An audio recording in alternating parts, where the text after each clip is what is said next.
We'll go ahead and begin. I know a few of you are still finding your chairs, and we're going to start off with invocation. Be led by Fire Chief Ed Davis and the Pledge of Allegiance, District 6 Director Steve Trusty. Please rise.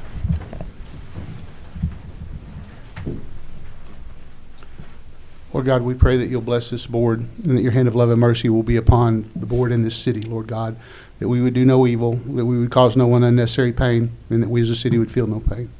Lord, we just ask that we would continue to get your favor and that we would do things, Lord, that would bring about good in our society. Watch over us and keep us safe. In your name we pray, amen. Join me in the pledge. I pledge allegiance to the flag of the United States of America and to the republic for which it stands, one nation, under God, indivisible, with liberty and justice for all. Welcome,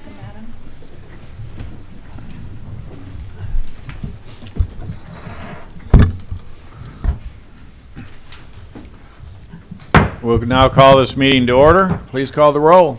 Director Aaron Holliday. Here. Director Elaine Jones. Here. Director Marcia Dobbs-Smith. Here. Director Carol Weatherford. Here.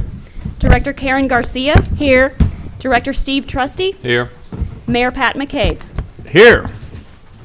At this time, we'll consider the approval of the agenda. Are there any additions or deletions to the agenda or items to be moved from consent agenda to new business?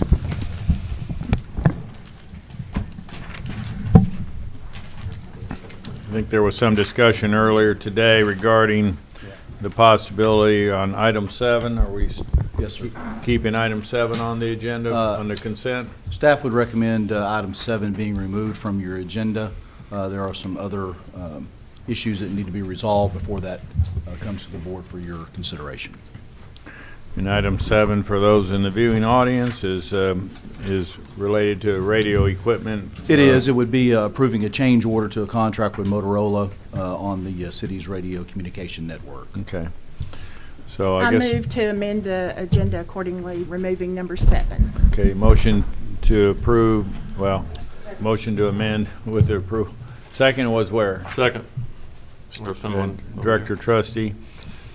All in favor of motion to amend with the deletion of item 7, signify by saying aye. Aye. Opposed, same sign. So now I move to approve the amended agenda. Thank you. Making it easy on me. Appreciate that. Director Garcia, seconded by Director Jones. All in favor, signify by saying aye. Aye. Aye. Agenda is approved.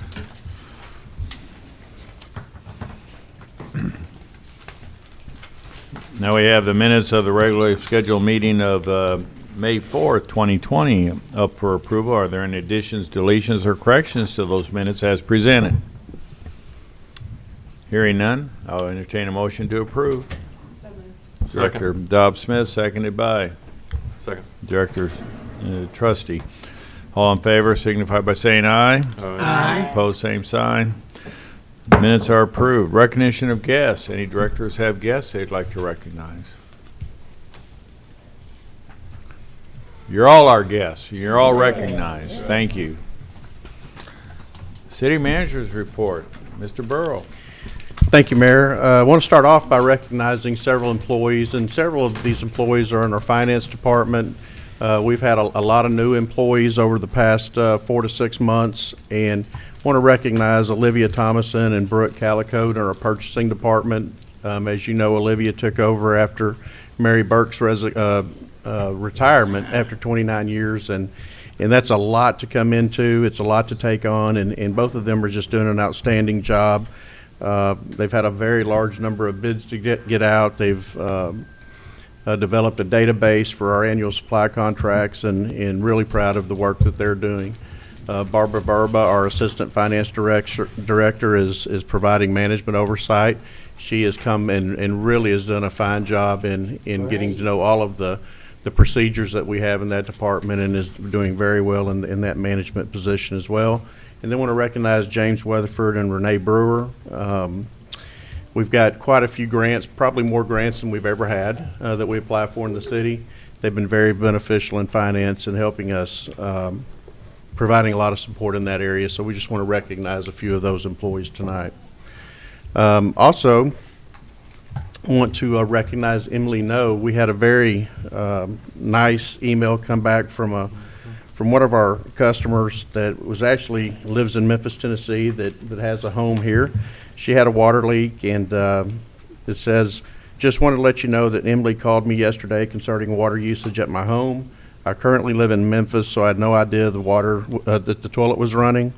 Emily was really great. Her customer service could not have been better. I wanted you to know how much I appreciate her helping me. I've now set up my account portal and meter portal and keep an eye on it." So just another success from our staff as far as watching those meters. And we can't catch every single one of those. I'll get calls probably this week, "Hey, you didn't catch mine." But we can't catch them, but you can. So go on our website, sign up for the portal, sign up for the meter portal, and you'll be able to look at your own water usage every day, every hour of the day. So if you have a running meter overnight, you probably have an issue that you need to correct. It'll save you some money. A couple other things I want to highlight. Hope Works and Spring Fling totals. We had the big citywide cleanup a couple of weeks ago. The annual Spring Fling was April 24th and 25th. Solid waste collected 211 tons of debris and about 7.6 tons of metal. Hope Work continues to do a great job. They picked up 138 bags of litter in April for 0.73 tons, and I think we also had another member of that crew that gained full-time employment. So the things that we are hoping for out of that project are coming to pass. We had a couple of April retirements, a total of 39 years of service. Heather Crawford with the police department retired after 18 years of service. And Eric Robertson, a corporal in our police department, he retired with 21 years of service. So we wish them both well and appreciate their service. And finally, I want to talk about our planning intern that we'll have this year. It kind of comes on the heels of another conversation we had regarding the comprehensive plan, so timing was really, really good. Long-range planning intern Raven Johnson will assist in formalizing implementation of the Forward Hot Springs Action Plan. She will coordinate with many departments and agencies responsible for taking that plan to reality. Raven attends Hendrix College and will work through the first week of August, and she'll provide Hendrix provides a stipend, so we have no public funds expended for the interns. So just want to welcome Raven and the work that she'll be doing. And Mayor, that concludes my report. Very good. Thank you very much. At this time, we'll entertain announcements from directors of upcoming events. Any director have an upcoming event? No, but I missed one, Mayor. You missed an event? So this is like after the It was fact? It was your happy birthday. Oh, thank you. That was an important event. I've noted everybody who did not wish me happy birthday. You told me you were skipping. You told me you were skipping. Yeah, but that doesn't mean you're supposed to skip it. You didn't skip it. So, thank you, Director Jones. All right, consent agenda. These are of a routine nature that don't individually require discussion, and we have 7 items on it. So I'll entertain a motion to approve the consent agenda. So moved. We have Director Trustee, seconded by Second. Director Dobbs Smith. All in favor of the consent agenda, signify by saying aye. Aye. Opposed, same sign. Consent agenda is adopted. 2 items under new business. Consider resolution R2167. I ask the city attorney to read by title. Mayor, this is R2167, a resolution awarding a bid to G&W Diesel Services, Inc., doing business as emergency vehicle specialist for the purchase of a Pierce Manufacturing, Inc. aerial ladder truck and loose equipment. That concludes your reading. If you would, entertain a motion second to adopt and have discussion, if any. Motion to adopt. So moved. Director Weatherford, Second. seconded by Director Trustee, and our very own Chief Ed Davis will provide the staff overview. Thank you. Yes, sir. It's good to be with you tonight, Board of Directors. We do certainly appreciate you and all of the things you do for the city and the fire department. Tonight, we bring before you for your consideration the purchase of a 105-foot tilled aerial device. This particular device is manufactured by Pierce Manufacturing of Appleton, Wisconsin. It is state of the art. For the money, it is probably the best device that we can recommend you. There are certainly more expensive options and least expensive options we could have pursued, but we feel like that this is probably the best thing for the money. Pierce manufactures a very high quality piece of equipment. It has independent rear suspension that allows the driver, and there are two drivers on this particular piece of apparatus, allows that rear driver to actually not have to worry about bouncing off the cab of the rear of the truck, which happens sometimes on aerial devices when they go over large bumps and the railroad crossings and things. But anyway, it's a very smooth operating piece of equipment. It combines common sense of older designs along with cutting edge equipment that produces a much smoother ride. Also, it's set up to where that it will accelerate very, very well, but it will not go over a certain number of miles per hour. It's capped. So it's a very, very safe device, a very maneuverable device, one that will come in very handy in downtown Hot Springs and in the areas around Park Avenue, Whittington, and also in Quapaw, Prospect, all of those areas where you have a lot of very tight turns and small streets. This particular piece of equipment will go anywhere a pumper truck will go. And historically, we have had a tilled aerial device on Hot Springs Fire Department since 1905. It has stood the test of time. The first one was horse-drawn, by the way. City of Hot Springs has used devices like this for many years to good effect. In fact, in the last week, we've used the current tilled aerial device 2 times and saved a considerable sum of money for a homeowner up on Park Avenue. Lots of very, very nice things inside the man's house, and also a very, very beautiful home. And we were able to access the roof very quickly with the aerial device, vent it, and prevent smoke and heat from destroying the contents of the structure. So, this thing pays for itself over and over again. And I'll take questions if you have them. Any questions? Director Garcia? Thank you, Mayor. I understood that the one that's being replaced will be in reserve. Is that correct? Yes, ma'am. And that helps us on our ratings. That's important to us as a homeowner for insurance. And can you explain how that helps us? Yes, ma'am. A reserve aerial device is worth 1 ISO point. So we were very, very close to a 1 last time whenever we were evaluated. So, we've gained a little ground on that. I mean, like I said, we'll be less than a point away from a class 1, just by having the spare aerial device. And, whenever we have an aerial device that goes out of service, obviously you have a spare, you can put it in its place, and no one's area of service in the city ever suffers if you have that. Thank you. Yes, ma'am. And if I recall, this has been on the needs list since the previous Blue Ribbon report from 2010 came out. Is Yes, that ma'am. correct? Yes, ma'am. So it's taken us over 10 years to get to this point to fulfill that need. Yes, ma'am, and we certainly appreciate that and appreciate the board's indulgence on this. Thank you. Yes, ma'am. Any other questions of the chief? Regarding the reserve aerial truck, then, we wouldn't normally have a team staff for that, would we, or we? No, that's a great question. One thing that we will do once we have a reserve aerial truck, when we have all of the city's assets committed to a fire scene or emergency scene, we'll call in staff and they'll man that piece of equipment. Yeah, because obviously you have multiple teams that are assigned to the aerial truck. Yes, sir. One of the things that we do on a regular basis is we recall personnel to staff the reserve apparatus in the city so that we always have a fire response. Although we have some good mutual aid partners, many of them are far away, and it takes them a while to mobilize their people. So in most instances, we can actually mobilize our people from jobs and things like that they have, or living, close to the environs of the city, and can have them staffing the apparatus by the time mutual aid companies can get here. Yeah, very good. Any further questions? One question. Where will the reserve be housed? Central Station. Are they both going to be there? Yes, sir. You have room for that now? Yes, Okay. sir. It's a larger station. We'll move some of the equipment around to some of the other stations, and we'll have plenty of room for it. Yes, sir. Okay, good. Thank you. this being I guess the 105 foot means that it can extend 105 foot. Yes, sir. And is that equal to, greater than, or less than the one that's now in reserve? Or It's would be? equal to, and actually this is what's referred to as 105-foot nominal. It's actually closer to 107 foot, but they do it by 5-foot increments.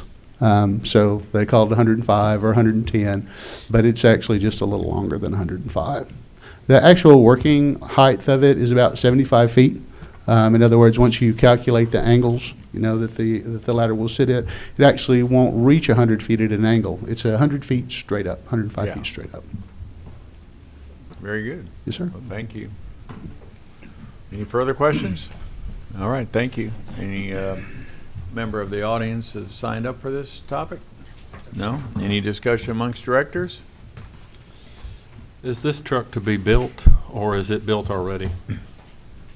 I'm sorry, Ed. No, it's I all meant to ask good. you that. That's what I'm here for, is to answer questions, and when you leave, I want you to be as informed as you want to be. All right. It's actually custom built. Pierce custom builds all of their custom apparatus. In other words, they have a certain fleet of apparatus that's done on conventional cabs like a Freightliner, but an aerial device is a custom built device. They don't keep those in inventory. Very good. And I assume they'll drive it down here with somebody in the front and in the rear? They will, yes, sir. In fact, that's part of the break-in process for them. They'll actually stop incrementally to make sure that all of the different portions of the truck are actually functioning as they're supposed to. So in that way, you actually get a truck that's been proved roadworthy. And if something happens, it's on them, not on us, because it's FOB, Hot Springs, Arkansas, so. Hopefully it won't be Cosmo Kramer. See, Director Jones, you know, I didn't say a word. I know, but you wanted to say a word. I was going to ask. As long as they don't raise the ladder going on. That's what I was going to ask them to ride back on the Yeah. ladder. We'll do the best we can to take good care of it, and hopefully they will too in the delivery process. We need to have one of those failed videos on Facebook. If any of the board members would like to climb to the top, we could arrange that. Yeah. In the Christmas parade? Would Put you it up be there. straight up at 105 feet, or would it be tilted at something less? I'm sure the fall will hurt you either way. It would. Yes, sir. All right, well, thank you all. Yes, sir. Appreciate you. So, any further questions? Hearing none, please call the roll. Directors Holliday. Aye. Jones. Aye. Dobbs Smith. Aye. Weatherford. Aye. Garcia. Aye. Trustee. Aye. Mayor McCabe. Aye, resolution is adopted. Our final action item of the evening is to consider ordinance 021-26, and I'll entertain a motion to suspend the rules and read by title only. So moved. Director Second. Trustee, Director Garcia, we have a motion to suspend the rules and a second. All those in favor signify by saying aye. Aye. Opposed, same sign. Motion is approved. Please read by title. Mayor, this is ordinance 021-26, an ordinance establishing policies, rules, and regulations for short-term residential rental businesses within the city of Hot Springs, Arkansas, declaring an emergency and for other purposes. That concludes your reading. If you would, entertain a motion second to adopt. Motion to adopt. So move, Mayor. Director Jones, seconded by Second. Director Trustee. Council, I guess you're going to provide a staff report. I will attempt to do so, Mayor. As the board's aware and as the public is aware, this has been a topic of great discussion over the last couple of years, and in particular, the last 3 months. There's been an increase of privately owned residential dwellings in the city of Hot Springs and across the nation that have been put to use as short-term rentals through vacation rental sites such as VRBO, Airbnb, and others. While these short-term residential rentals provide a benefit to the city in expanding the number and types of lodging facilities that are available for guests of the city and an increase in revenue for the city, the unregulated short-term business introduces the possibility of adverse consequences, including the reduction of affordable housing stock, encroachment in neighborhoods, and an impediment to neighborhood quality of life. On March the 2nd of this year, the board heard testimony from the public and ultimately adopted an ordinance number 6375. This ordinance required that each and every location of a short-term residential rental business within the city limits of Hot Springs require a business license specific for that use. On March 23rd of this year, the board convened a public forum across the street at Horner Hall. There were approximately 100 people that attended. Approximately 29 individuals spoke at that forum. It was live streamed via Facebook. It was also recorded and archived on the city's YouTube channel. In addition to that, the board authorized the establishment of a special email address, strcomments@cityhs.net. That was open for a week. We received over 75 various comments regarding that. Subsequent to the public hearing, the public forum, the board then had a series of advertised work sessions occurring on March the 30th, April the 13th, April the 20th, April the 27th, and May the 11th. All of this was designed to review and discuss the needs of the City of Hot Springs and its environs and drafts of a proposed ordinance. The purpose of the ordinance that you are to consider this evening is to further clarify the establishment of licensing process together with appropriate standards to regulate short-term residential rental businesses, to minimize the negative secondary effects of short-term rental on the surrounding neighborhoods, and to preserve the character of neighborhoods in which such a use occurs. This ordinance further addresses parking, noise, density, ensures health, safety, and welfare of neighborhoods, as well as the renters, occupants, and guests that patronize these rentals. It imposes limits on the number of licenses issued to ensure long-term availability of affordable housing stock. It also sets regulations to ensure enforcement of these standards, along with the collection of and payment of fees and applicable taxes.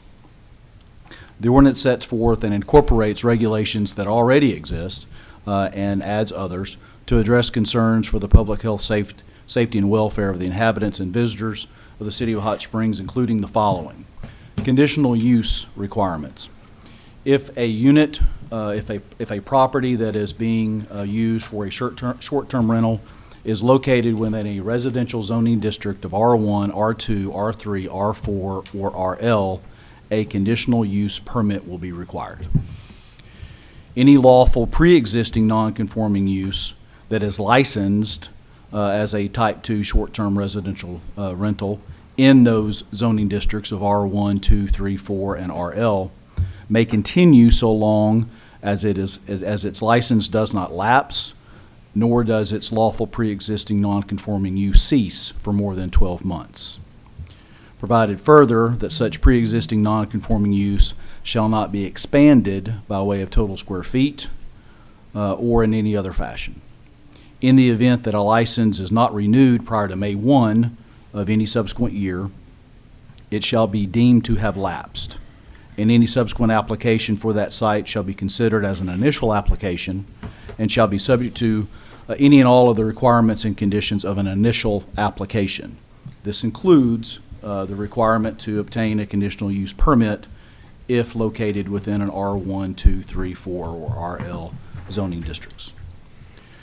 Limitation on the number of licenses within the residential zone districts. The aggregate number of short-term residential rental sites within the residential districts of R1, R2, R3, R4, and R4 shall not exceed 700, and that's in any one given calendar year. Any conditional use permit that exists for a particular site will be applied toward that cap. The reason being, as the board may recall, conditional uses run with the land, so those are permanent. Safety code and inspections. Each STR site will be inspected on an annual basis to ensure compliance with all the safety codes and shall be required to obtain a certificate of occupancy for such use. Maximum occupancy, the maximum overnight occupancy is to be limited to 2 individuals per bedroom plus 2 additional individuals. The parking codes will be in place. Those are already established through Hot Springs Code 16-2-103 through 104, and they will be enforced. Strict compliance with the solid waste code, which is found at Hot Springs Code 9-1-1 and following, will also be applied and enforced. Noise ordinance. Guests of short-term residential rental shall comply with the Hot Springs noise ordinance, which is found in Hot Springs Code 4-5-1. Complaints and violations. Any penalties for violations found within this ordinance will be subject to Hot Springs Code 1-1-1-15 and following. That is the city's general penalties provision, which also declares that any continuing violation is a separate violation each day, a separate fine associated with that. Any application for a license may be denied, suspended, or revoked if substantial evidence is presented as to why the application should be denied, suspended, or revoked. That could include false material statements or misrepresentations that have been made in support of the application. It may include a change that occurs in the material facts of which the license was issued and that it's not reported to the city within 30 days. Or 3, the transient use site has been the site of violation of any provision of law or otherwise fails to meet sanitation or health standards within the 12 months immediately preceding. Or number 4, the owner representative, or applicant has failed to timely respond to 2 or more complaints within a 12 months immediately preceding. There must be a responsible party locally to deal with issues. One of the things that the board has heard over the course of the last several weeks are absent owners and a lack of control at the properties.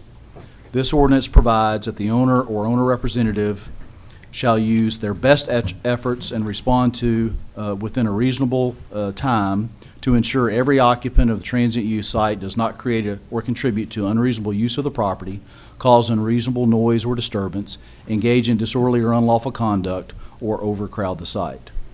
A local contact person shall be on call full-time, that's 24 hours, 7 days a week, to manage the property and shall be able to physically present themselves at the transient use site within 60 minutes of a request to do so by the city. Within 24 hours of a call from the city or one of its departments, the owner representative, or local contact person shall use their best efforts to prevent the reoccurrence of such conduct by the occupants and take corrective action to address any violation. There is an emergency clause associated with this ordinance. As the board is aware, that means if you should adopt this ordinance tonight and adopt its emergency clause, it will take effect this evening at the time that it's signed, that it's voted, enacted. One of the reasons that is of importance to some is that will make the conditional use permit required within these residential districts. There was some consideration early on. In fact, we, as staff, I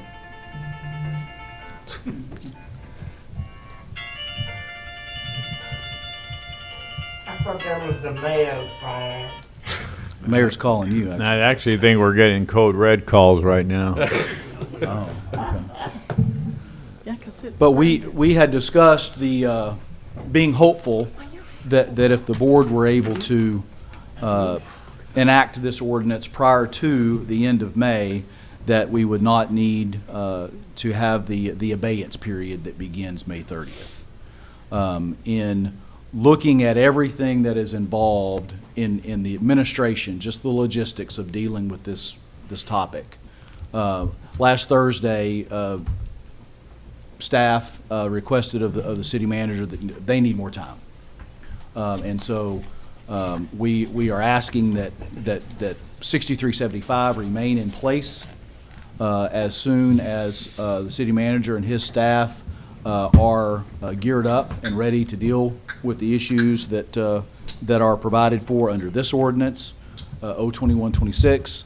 Then we can bring 6375 back to the board and ask that it be lifted. It will be automatically lifted in October, but hopefully we anticipate that in 60, 90 days that staff will have a handle on that. City manager has been looking into outsourcing some of the mining and the overseeing of the permits themselves, and I'm sure that he can share more on that. But that's the gist of this ordinance as it's been presented to you. As you know, Based on all of the work sessions that you have conducted yourselves, there have been many drafts, edits, resubmissions, and we are here to discuss this one this evening, and I will be happy to try to answer any questions that you might have. Director Garcia. Just a quick question. In your presentation, I may have missed it, but I didn't hear on the ones that are operating currently, non-conforming. Yes. But they still need to apply for their license by the end of May. Is that correct? That's the only way that they're lawfully non-conforming. And so you may recall that's why in March, the board imposed the requirement that you have a license. Right. Had you not done that, you would have no idea who Right. was pre-existing. And so by affording the opportunity to secure the license, that tells us who was lawfully pre-existing. Okay, so if they don't, then they're not. That is correct. And Thank you. at that point, they would be subject to a conditional use application, Okay, thank you. if it's in residential. Right, right. And I have Director a little bit Holliday. of clarification about what would happen between tomorrow and the end of the month for people who are perhaps in process now or had planned on filing this week. How does this impact them versus people who perhaps were filing and applying last week? I think that's an excellent question. The applications can continue until May the 30th. If you adopt this tonight, and if it's in a residential zone, it will require a conditional use. Okay, so they will be operating as if we were after the abeyance is lifted as well. It would be the same process for them with, under the. If it's in a residential area. Correct. Yes. Correct, okay. Yes. Any other questions of the board of Mr. Albright? We'll go ahead with, we had a number of people who have signed up to speak on this issue, and we'll begin with Ms. Glenda Dunn. Please, for all those who are speaking, I have 4 individuals who have signed up. Please keep your comments to about 3 minutes, and when you come up, restate your name, address, and city district, please. I'll make mine real quick. I'm Glenda Dunn from 789 Buena Vista Road. I'm in District 5, and I know you guys can't believe that you saw me on a yes side instead of an against side. But I just want to take this minute to say thank you to all the hard work that I know you guys have put into this. And Brian, I know you have done numerous drafts and amendments, and I just want to take this time to say my heartfelt thank you to all of y'all and all the hard work you've done. So, thank you. Very good, thank you. Thank Do you have the sign-up sheet? I'd like to see her name on the Yeah. inside. Yeah, because you haven't seen it I haven't seen it yet. When I looked over there, she had 2 minutes and 35 seconds left. I think she's going to reserve that time for another issue, another day. I would like a gold copy of the CD with that on it. Now we'll have Ms. Angela Ezekiel, please come forward and restate your name, address, and district number, please. I'm Angela Ezekiel. I live at 508 Mountain Valley Street in District 1. And I appreciate all the time and consideration going into this discussion as well. My only thing against is that some of these regulations that we're looking to impose would also be served for long-term rentals as well. There are several buildings in my neighborhood that are not adhering to these same restrictions for their long-term rentals. There's multiple people sleeping on cots on living room floors, and there's nothing being done about that, and there's no overseeing for those landlords that allow that sort of behaviors, where folks that do short-term rentals have to adhere to whatever statutes and regulations go through the website that they do business with. And there is a credit system involved in that. You know, you have reviews. If you're not in good standing, you're not going to get rentals. And if you're not a good renter, other rental people will know that based on your reviews. So we don't have that for landlords, and it seems a little weird that we can skew the system the way that we are here. And I only say that I would appreciate the board to consider short-term rentals and long-term rentals by the same sort of standards. Thank you. Thank you. Appreciate your comments very much. This time we'll call up Mr. Mark Toth. Mr. Mark Toth. Good evening. My name is Mark Toth. I live at 110 Montclair Lane, District 1. I have two concerns. One is, I hope you have in place a process so that if someone has a complaint about a short-term rental, and let's say they call the police because the cars are blocking driveways, that is then followed up with the code enforcement personnel, so that if I make such a complaint, I then don't have to make another call during normal business hours to start the complaint process through the conditional use process. So, you know, you don't want a process where the obligation to follow up is on the neighborhood. You know, once the complaint's made to an appropriate city agency, it's carried through on. The other issue I have is with density. While you've set the number at 700, and that's good, all 700 could be in one neighborhood, or you might have 15 on one block. And at that point, the residential character of that neighborhood would be changed. Now, there will be instances where you can have 4 or 5 even in a row if it's on a major arterial road and it won't cause a problem. But if you put 5 or 6 down a cul-de-sac with 8 houses, suddenly it's a rental area. It's no longer a residential. So I'd like to see some provision under the conditional use assessment, because if this isn't a condition for assessing whether to issue the permit, the relative density in that particular part of the neighborhood. Because otherwise, as it is now, there is no such condition. And you will have lots of appeals of conditional uses in instances where there's a lot of these Airbnb rentals in one little area. So please take that under consideration. As we have learned, if it's not explicit in the code that this is a standard that should be assessed, planning doesn't even look at it. I thank you for your time. Very good. Thank you. Ms. Cheryl Dennison, please come forward and restate your name, address, and city district, please. Good evening. My name is Cheryl Dennison. I live at 130 San Carlos Cove, and I'm in District 5. And I feel like I know you all folks because I've seen you so much lately. But I did want to thank you. You've listened. I've been at almost every one of these work sessions. I've heard lots of things, and I have gained a great deal of knowledge about how this works. So I appreciate you, and I wanted you to know that. I do appreciate Mr. Albright, because at the last session I attended, he said this was a work in progress. Okay, there are going to be things that will arise that you haven't addressed. I appreciate you listening so far, but please don't stop listening, okay? There are items that are going to come before you, and they're going to cause problems, so please listen. I have read these rules. I think I understand the majority of them, but I have 2 issues. Like the gentleman that just spoke, if you put 15 in a neighborhood of 19 houses, you're going to have issues. The quality of the neighborhood is going to change.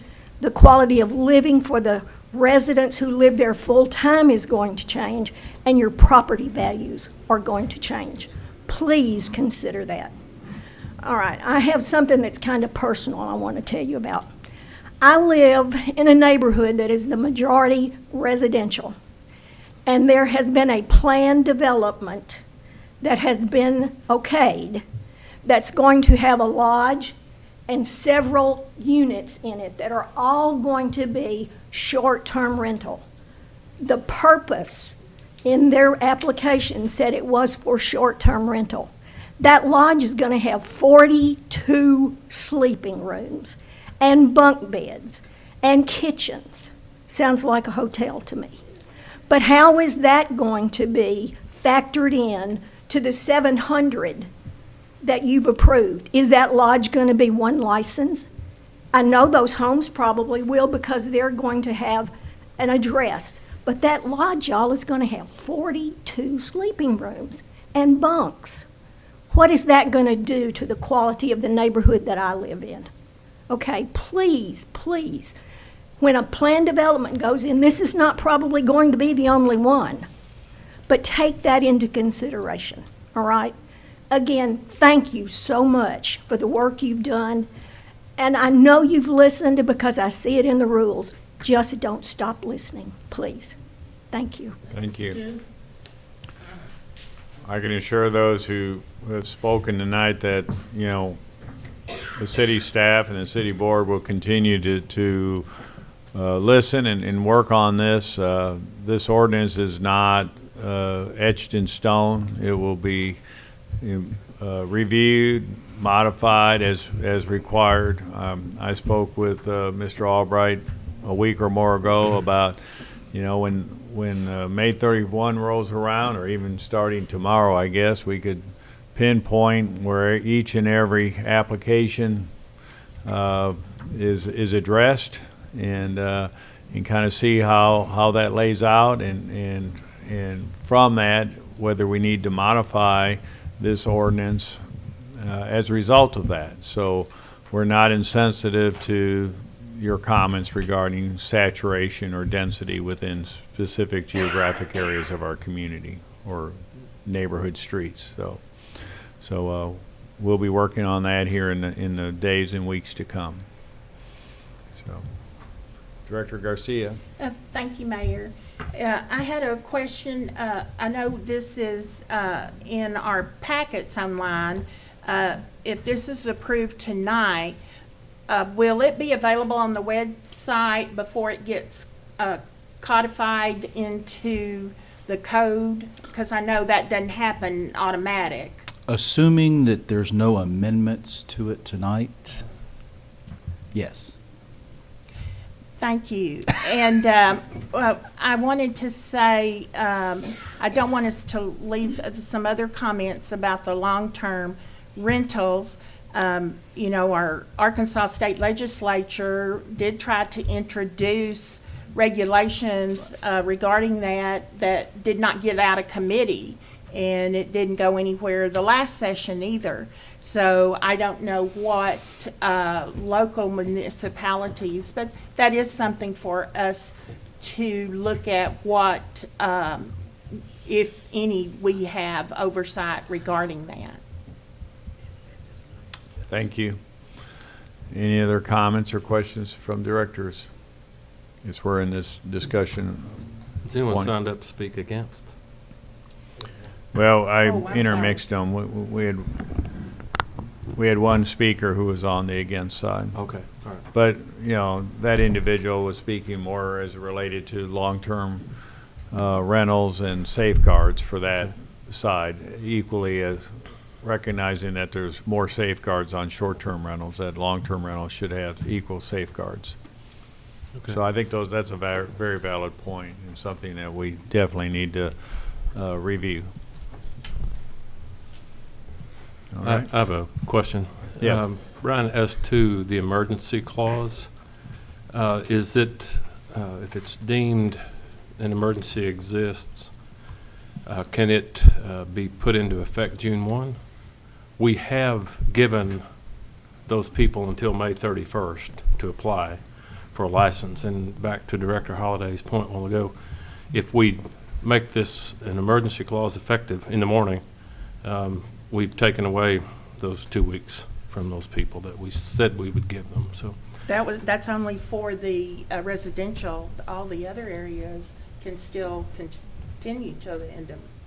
Well, there would be no applications taken after May the 30th, but I think what Director Trustee is saying is that for those residential areas, Yes. they would be able to obtain a license without having to obtain a conditional use permit. But that's what we had told them, and so I'd like for us to consider that. Okay. That means you won't be able to post this tomorrow. Sorry. You know, I bet we can. I bet we still can. Okay. Or we could still do the emergency. It won't change. Only thing it would change was be the residential areas. Is that correct? That is correct. Essentially. I mean, but after May the 30th, there will be no applications That's correct. taken. For a period of 4 I months, spoke right? with, Or until Until we come back. we bring 6375 back to you. Yes, sir. I spoke with a short-term rental owner earlier today that had voiced some concerns about that and getting it to May, the end of May. And this person was able to get closure on theirs and they got their license. So they didn't have, the person that had voiced, people that had voiced that concern to me in the residential area had gotten their license and they were okay. I don't know how many others might be out there, but I think there was a big, the ones that want to be lawful have been doing that. Well, I definitely know of a few who have not completed the process, and so I'm definitely with Director Trustee if it's good with the board that at least the implication of what we had said is that there was a particular process in place until the end of the month. So we are somewhat changing that process by requiring the conditional use as of the 19th, which is just an added process and challenge for those who are already down a particular path. So I too would like to see that be June 1st if that's possible. I am not trying to coach anyone here whatsoever. I'm going to give you language. If someone wants to make the motion, then the board can consider your motion. Section 7 of the ordinance that's on the floor states emergency clause. The adoption of this ordinance is essential for the public health, safety, and welfare of the inhabitants and visitors of the city of Hot Springs. Emergency is therefore declared to exist, and this ordinance shall be in full force and effect. Currently, it says from and after the time of its passage. If there is such a motion, it would be to strike from and after the time of its passage and insert on June 1, 2021. I would like to make that motion. Sorry, Director Holliday making that motion, seconded by I'd second Director Trustee. All in favor? it. And that would amend this? Right. I have a question. Why Yes. wouldn't anybody already not be down here and done it? We've been talking about this for months now, and I mean, you know it was gonna come about. Why would you wait till the last minute to do it? I mean, I understand what you're saying. I mean, it gives them another couple of weeks, but if anybody was gonna do it, why aren't they down here doing it already?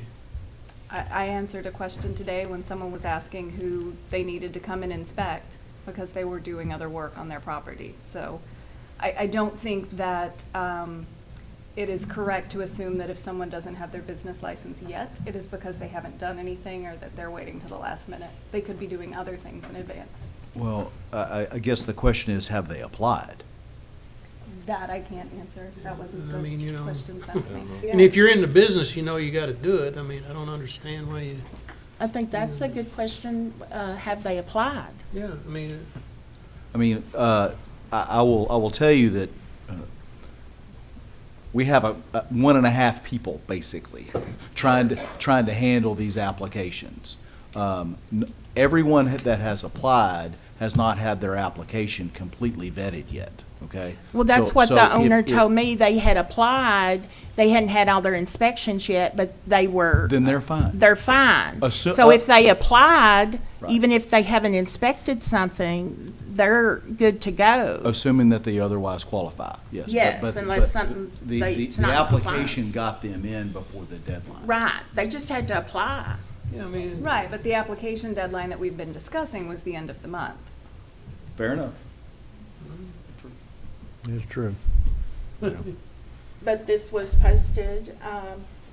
But we knew all along, and we probably were We gonna said we do were this bringing on it May back 18th. It 18th. was gonna have an emergency clause, and it was gonna go into effect. Now you wanna wait some more. We can vote on it. You know where my vote's gonna be already for what I said. Well, also initially, it was supposed to be 30 days back, too. We're 10 more days away from the 30th, but initially it was supposed to be, when, March 30th? We pushed it out. It was going to be, Yeah. it was going to be Yeah, we 45 did. days. It was and to be it got pushed 45, we 90. took it to 90. That's right. We took it Yeah. to 90, so we're already 45 more days past where we said we were going to be. We got 10 more days till the 30th.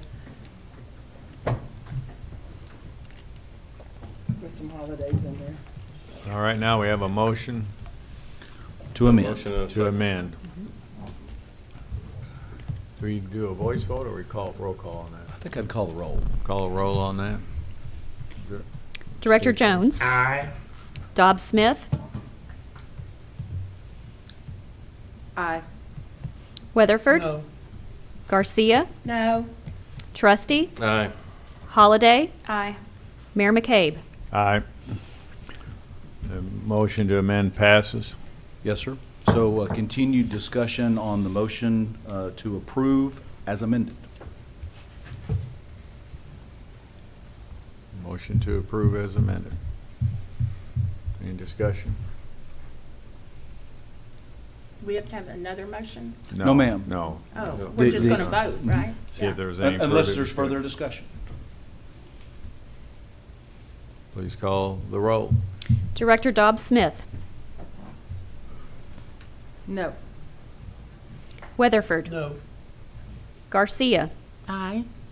Trustee. Aye. Holliday. Aye. Jones. Aye. Mayor McCabe. Aye. Ordinance is, as amended, is approved. Yes, sir. Adopted.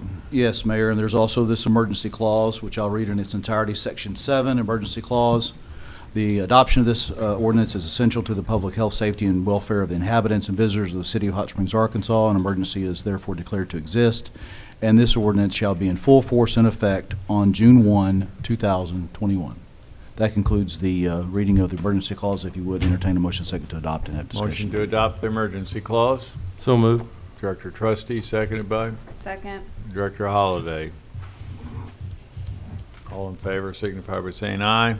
Aye. Aye. Pose same sign. No. Ayes have it. Abstain. Emergency clause is adopted. She abstained. That concludes the business action items of the board. Now we have items, Board of Directors items for discussion. Any director have items for discussion? Director Garcia, do you have any items for discussion? No? I think that we're under code red and that we should go home as soon as possible. My phone's kind of blown up here with Yeah, code red. Mine isn't. Probably going to say the fire Real quick, department's Southern Airways, our air service out at the local airport here has added a Memphis route. So for those of you who want to go to Memphis and not travel Interstate 40 and go be sandwiched Land on between the other all the side of the bridge. semis Over the bridge. and then go over a bridge or two, that might be a good option since they do land on the other side of the bridge. $59. $59. $59. $59. 59 for weekend travel to Memphis. And the Hot Springs I believe it Police is. Department is recognized for preserving black history. The Hot Springs Police Department accepted a plaque on May 4th from the NAACP chapter of Hot Springs Unit 6013 in recognition of the department's commitment to preserve black history for its February initiative and recognize the history of black law enforcement officers in Hot Springs. The certificate was presented to Corporal Patrick Langley for his involvement in the project. So, any other items for discussion? You know, downtown continues to be robust as well as other areas of our community, and it was reminded, person posted on Facebook, which is where we all get our news, that school is out in 2 weeks, and they're coming. So be prepared, and I truly hope that, made a comment at the Hot Springs Metro Partnership meeting the other day about we always talk about workforce, and we really need, you know, people to get back to employment, because we need you bad. And there's people will say, who's hiring? I think the short list is who's not hiring. Everybody's hiring. So That may be an accident. They may have signed up on short-term rental, but I know Angie's here. Right. You through? Is this No, a it's accident. public commentary? Okay. Ma'am, were you going to talk on public commentary, or? I can announce an event. No, I was late. I'm sorry, Angie. I don't know where to bring this up in the meeting, but on a abandoned house in the neighborhood, in my neighborhood, it said that they were going to be addressing the demolition of that house at this meeting. Is that We don't have that on the agenda tonight, okay? but you can certainly come up on public commentary in a second, okay? So this does conclude all the action items that were contained within the agenda for this evening, so. Well, Mayor, do you mind? Well, Director Garcia wants you to do it quickly. She's ready to go home. I'll make the motion that we adjourn for the night. Amen. Yes. And motion by Director Second. Jones, seconded Second. by Director Garcia. All in favor, signify by saying aye. Aye, opposed, same sign. We are adjourned. We do have Public comment. one or two under public comment. Somebody No? sign up? No, we're done.